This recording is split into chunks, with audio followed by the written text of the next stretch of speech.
Welcome back to Woodlands Premium Motorcycles, guys.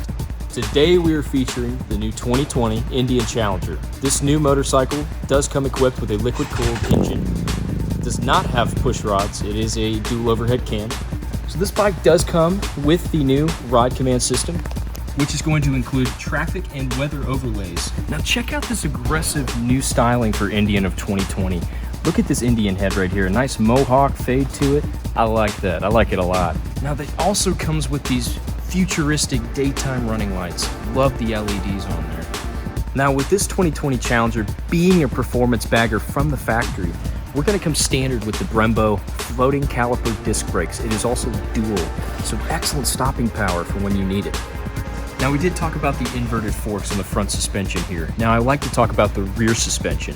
It is a Fox hydraulic adjustable suspension to make it more enjoyable for those long distance rides.